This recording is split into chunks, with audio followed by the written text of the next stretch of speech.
Hi friends, ഹൊറോസ്പോട്ടിന്റെ പുതിയൊരു എപ്പിസോഡിലേക്ക് എല്ലാവർക്കും സ്വാഗതം. ഇന്ന് നമ്മൾ കാണാൻ പോകുന്നത് മരിയൻ എന്ന സീരീസിന്റെ 6ാമത്തെയും 7ാമത്തെയും എപ്പിസോഡുകളാണ്. എമ്മയും സാമും മരിയനെ കുറിച്ച് സംസാരിച്ചു കൊണ്ടിരിക്കുന്ന നേരത്താണ് സെബി അങ്ങോട്ട് വന്ന് തന്റെ കുഞ്ഞിനെ മരിയൻ കൊണ്ടുപോയി എന്ന് പറയുന്ന സീനോടെയാണ് സീരീസിന്റെ 5ാമത്തെ എപ്പിസോഡ് അവസാനിച്ചത്. എന്നാൽ നമുക്ക് ഒട്ടും തന്നെ സമയം കളയാതെ സീരീസിന്റെ ബാക്കി കണ്ടാലോ? അതിനു മുൻപ് നിങ്ങൾ എന്റെ ഈ ചാനൽ ആദ്യമായിട്ടാണ് കാണുന്നതെങ്കിൽ സബ്സ്ക്രൈബ് ചെയ്യാനായിട്ട് മറക്കരുത്. തൊട്ടപ്പുറത്തുള്ള ബെല്ലൈക്കണും കൂടി ഒന്ന് ക്ലിക്ക് ചെയ്യാം. സീരീസിന്റെ തുടക്കത്തിൽ മരിയനെ നശിപ്പിക്കാനുള്ള വഴി തനിക്കറിയാമെന്ന് സാം എമ്മയോടും സെബിയോടും പറയുന്നു.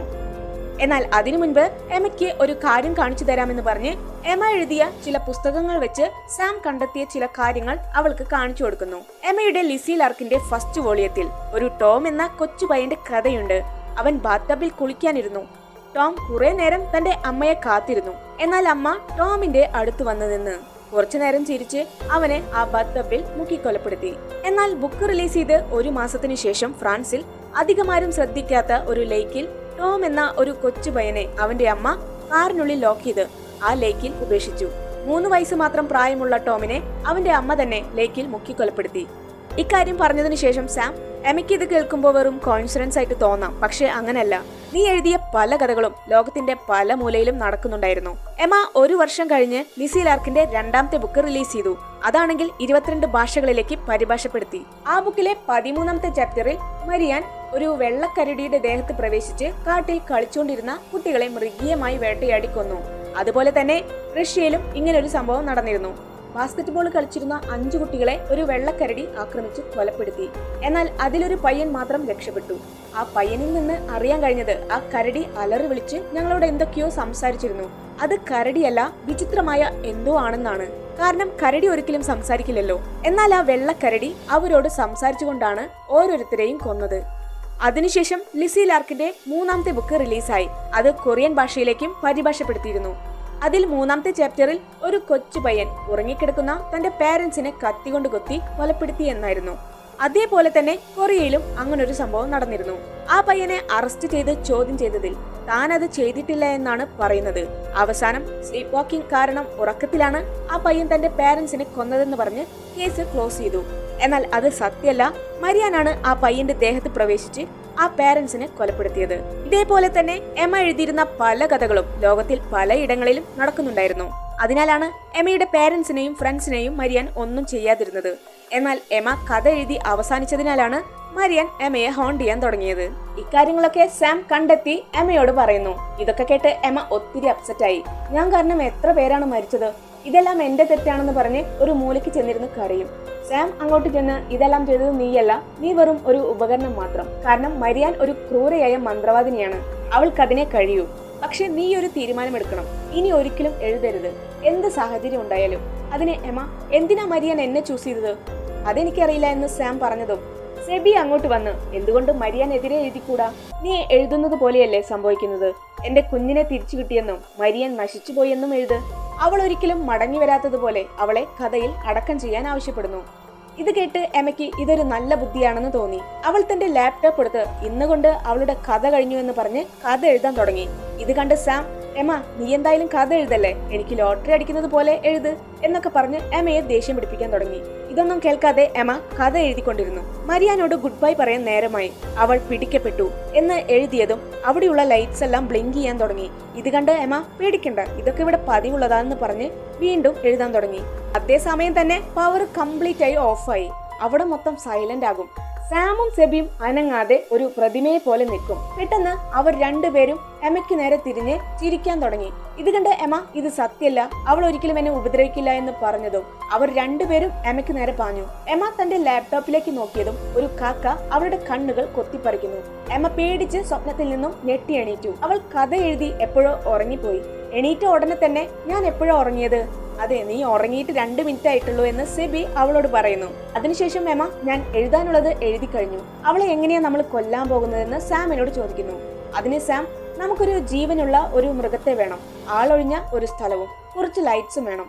ബാക്കിയൊക്കെ അവിടെ ചെന്നിട്ട് പറയാം. എന്നാൽ ശരി, നമുക്ക് നാളെ തന്നെ മരിയാനെ പിടികൂടാമെന്ന് എമ്മ അവരോട് പറയുന്നു. പിറ്റേ ദിവസം എമ്മയും സാമും ചേർന്ന് മരിയാനെ നശിപ്പിക്കാൻ പ്ലാൻ ചെയ്ത് വീട്ടിൽ നിന്ന് ഇറങ്ങും. എന്നാൽ സെബി ഞാനും നിങ്ങളോടൊപ്പം വരാമെന്ന് പറഞ്ഞ് എമ്മയോട് വാശി പിടിക്കും. അതിന് എമ്മ, എനിക്കും സാമിനും നഷ്ടപ്പെടാൻ ഒന്നും തന്നെയില്ല. നിനക്കൊരു മകൻ കൂടിയുണ്ട്. ഞാനും സാമും നിന്റെ കുഞ്ഞിനെ കണ്ടെത്താം.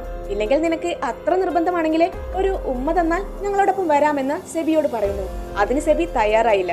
എന്നാ ശരി, ഉമ്മ കവിളുത്ത് തന്നാ മതി എന്ന് പറഞ്ഞ് എമ്മ കവിള് കാണിക്കും. അങ്ങനെ ശരിയെന്ന് പറഞ്ഞ് സെബി എമ്മയ്ക്ക് കവിളുത്ത് ഒരു ഉമ്മ കൊടുക്കും. എന്നാൽ എമ്മ മുഖം തിരിച്ച് സെബിയെ കിസ് ചെയ്യും. അതിനുശേഷം മരിയാനെ പിടികൂടാൻ അവർ ലൈറ്റ് ഹൗസിനടുത്തുള്ള ആ സ്കൂൾ തന്നെ തെരഞ്ഞെടുക്കുന്നു. സെബിയെ കാത്ത് എമ്മയും സാമും ബീച്ച് സൈഡിൽ കാത്തുനിന്നു. എന്നാൽ അവർ പ്രതീക്ഷിക്കാത്ത 2 പേർ കൂടി സെബിക്കൊപ്പം ഉണ്ടായിരുന്നു. കാരണം നോനോയുടെ അനിയൻ ടോണിയോയെ മരിയാൻ കൊണ്ടുപോയിരുന്നു. അറോറയുടെ അനിയത്തിയെയും മരിയാൻ കൊലപ്പെടുത്തി. അതിനാൽ ഞങ്ങളും മരിയാനെ നശിപ്പിക്കാനുണ്ടെന്ന് സാമിനോട് പറയുന്നു.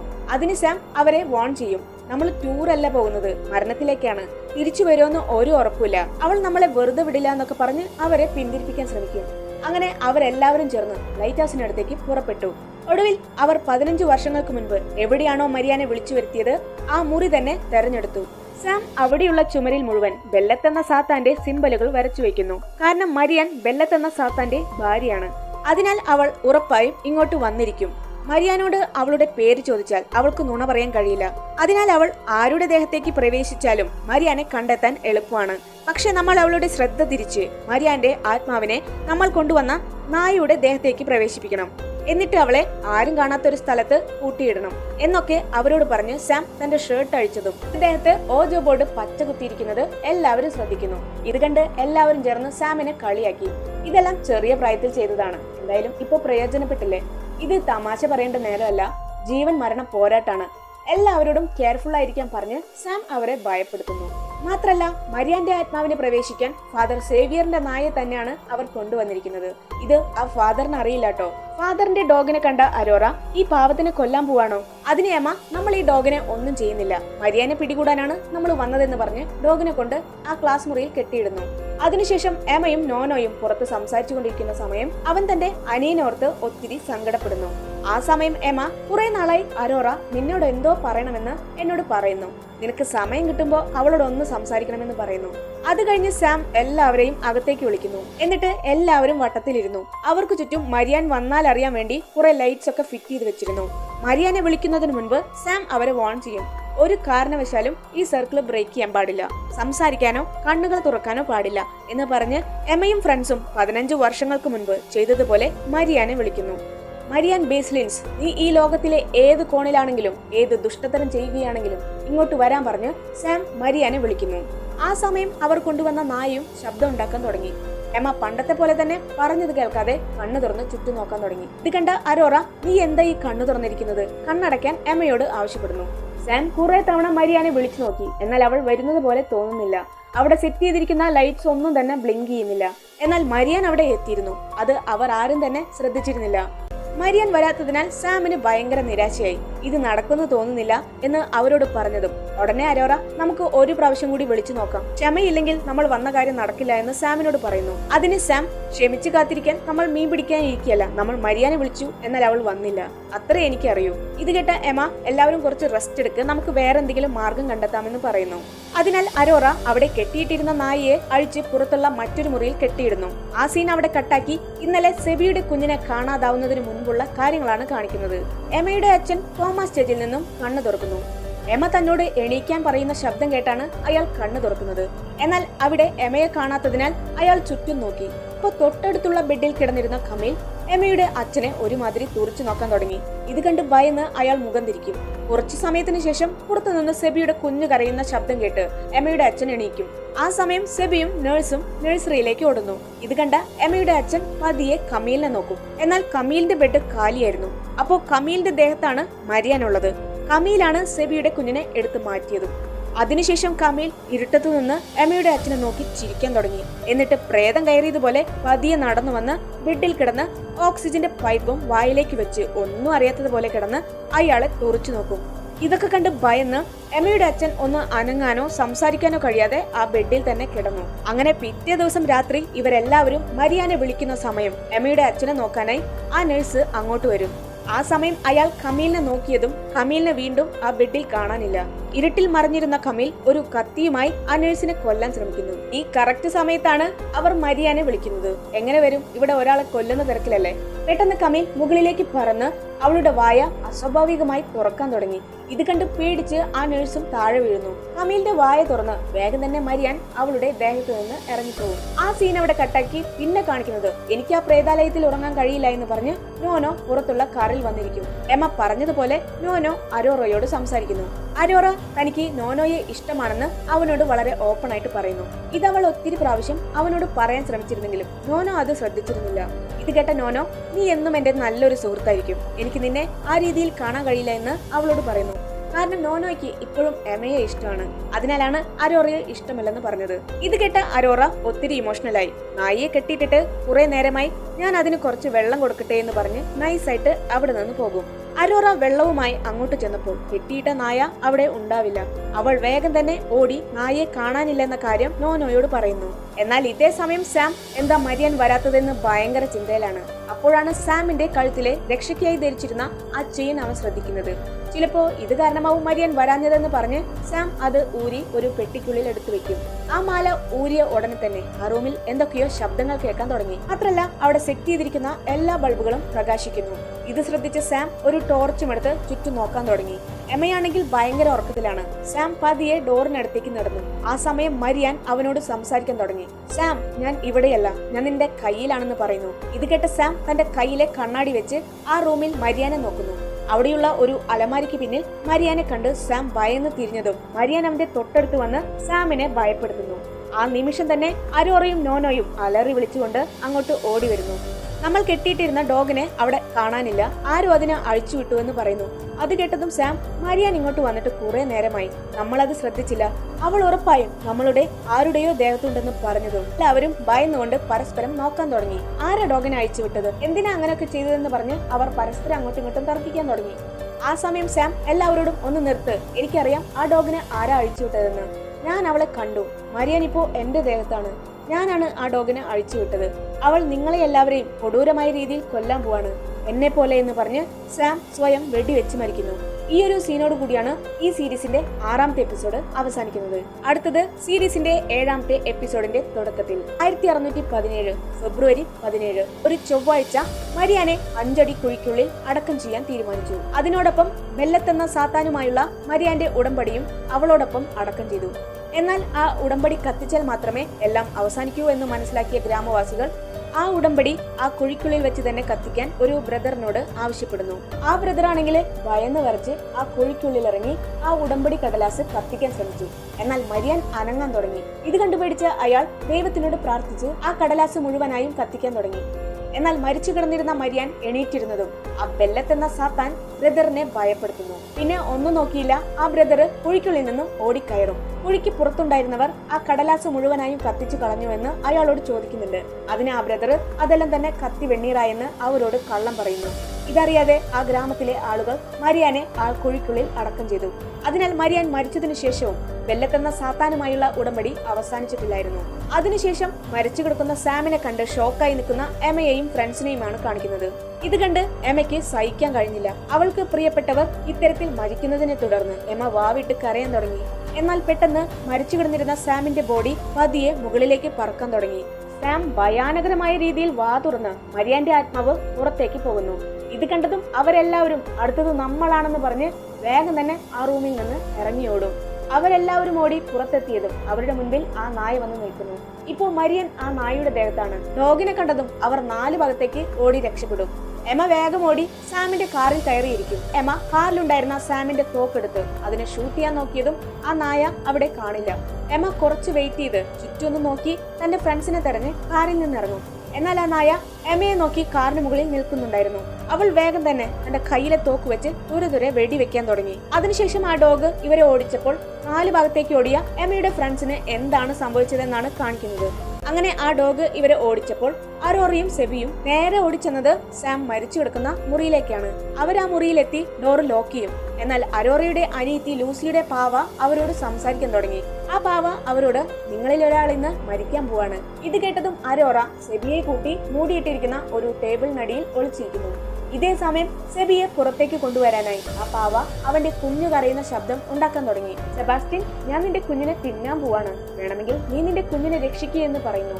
ഇത് കേട്ടതും സെബി ഒത്തിരി ഇമോഷണലായി. ഉടനെ തന്നെ അറോറ, സെബി ഇതൊന്നും സത്യമല്ല, ആ പാവ എന്തു പറഞ്ഞാലും നീ ശ്രദ്ധിക്കേണ്ട എന്ന് പറഞ്ഞ് അവൾ തന്റെ ഹെഡ്സെറ്റ് എടുത്ത് സെബിക്ക് വെച്ചു കൊടുക്കുന്നു. എന്നാൽ കുറച്ചു സമയത്തിന് ശേഷം ലൂസി ആ ഹെഡ്സെറ്റ് തട്ടിപ്പറിച്ചു കൊണ്ടുപോകും. ലൂസി അവരുടെ അടുത്ത് വന്നിരുന്നു. ഞാൻ നിങ്ങളുടെ അടുത്ത് വന്നിരിക്കട്ടെ എന്ന് പറഞ്ഞ് അരോറയുടെ മനസ്സ് മാറ്റാൻ ശ്രമിച്ചു. എന്നാൽ അരോറ, നീ എന്റെ ലൂസിയല്ല, മരിയാനാണെന്ന് പറഞ്ഞ് കരയുന്നു. അരോറയുടെ മനസ്സ് മാറാതായപ്പോൾ ലൂസി സെബിയോട് സംസാരിക്കാൻ തുടങ്ങി. നിനക്ക് നിന്റെ കുഞ്ഞിനെ വേണമെങ്കിൽ ചൊവ്വാഴ്ചയ്ക്കുള്ളിൽ എമ്മയോട് കഥ എഴുതാൻ പറ, എന്നാൽ ഉറപ്പായും നിന്റെ കുഞ്ഞ് വീട്ടിലെത്തും. ഇത് കേട്ട സെബി, എന്റെ കുഞ്ഞ് ജീവനോടുണ്ടോ എന്നൊക്കെ പറഞ്ഞ് ബഹളം വെക്കാൻ തുടങ്ങി. അതിനാൽ അരോറ, സെബി ഇതൊന്നും സത്യമല്ല, ലൂസി നുണ പറയാണെന്ന് പറഞ്ഞ് അവനെ സമാധാനിപ്പിക്കുന്നു. ഇത് കേട്ട ലൂസി, എന്ത് ഞാൻ നുണ പറഞ്ഞെന്നോ? ഞാൻ മരിക്കുന്ന സമയത്ത് എമ്മ എന്റെ കൂടെയുണ്ടായിരുന്നു, എമ്മയാണ് നുണ പറഞ്ഞത്. ഇത് സത്യമാണെന്നറിയാൻ എമ്മയോട് തന്നെ ചോദിച്ചു നോക്ക്. അവൾ എന്നെ രക്ഷിച്ചില്ല, അവൾ തന്നെ മനഃപൂർവ്വം ശ്വാസം മുട്ടിച്ച് കൊന്നതാണ്. ഇതെല്ലാം എമ്മയുടെ മാത്രം തെറ്റാണെന്ന് പറയുന്നു. ഇനിയെങ്കിലും ഞാൻ അകത്തേക്ക് വരട്ടെ എന്ന് ലൂസി അരോറയോട് ചോദിച്ചതും സെബി പറ്റില്ല എന്ന് ലൂസിയോട് ദേഷ്യപ്പെടുന്നു. എന്നാൽ ലൂസി വന്ന് സെബിയോട് എന്തോ പറഞ്ഞതും അവർ രണ്ടുപേരും പേടിച്ച് മേശക്കടിയിൽ നിന്ന് ഇറങ്ങിയോടുന്നു. അപ്പോഴാണ് എമ്മ ആ നായയെ ഷൂട്ട് ചെയ്യുന്നത്. ആ ഡോഗിനെ ഷൂട്ട് ചെയ്തതിനു ശേഷം എമ്മ നേരെ ക്ലാസ് മുറിയിലേക്ക് വന്ന് അവർക്ക് നേരെ ഗണ്ണ് ചൂണ്ടി, നീ മരിയാനാണോ എന്ന് ചോദിക്കുന്നു. ഇത് കണ്ട് പേടിച്ച അരോറ, എമ്മ നീ എന്താ ഈ ചെയ്യുന്നേ? ചോദിച്ചതിന് മറുപടി പറ, നീ മരിയാനാണോ? അല്ല, ഞാൻ മരിയാനല്ലെന്ന് അരോറ അവളോട് മറുപടി പറയുന്നു. അതിനുശേഷം എമ്മ സെബിയോടും നീ മരിയാനാണോ എന്ന് ചോദിക്കുന്നു. അവനും മരിയാനല്ല എന്ന് മറുപടി പറയുന്നു. ഇപ്പോഴാണ് എമ്മയ്ക്ക് സമാധാനമായത്. ഉടനെ തന്നെ സെബി, നീ മരിയാനാണോ എന്ന് എമ്മയോട് ചോദിക്കുന്നു. അതിന് എമ്മ, അല്ല, ഞാൻ മരിയാനല്ല, ഞാൻ എമ്മയാണെന്ന് പറയുന്നു. കാരണം മരിയാൻ ഒരാളുടെ ദേഹത്തുണ്ടെങ്കിൽ അവളുടെ പേര് ആര് ചോദിച്ചാലും അവൾ കള്ളം പറയില്ല. അറിയാതെ തന്നെ മരിയാൻ തന്റെ പേര് പറഞ്ഞു പോകും. പെട്ടെന്നാണ് എമ്മ നോനോ ഈ റൂമിലില്ലെന്ന കാര്യം തിരിച്ചറിയുന്നത്.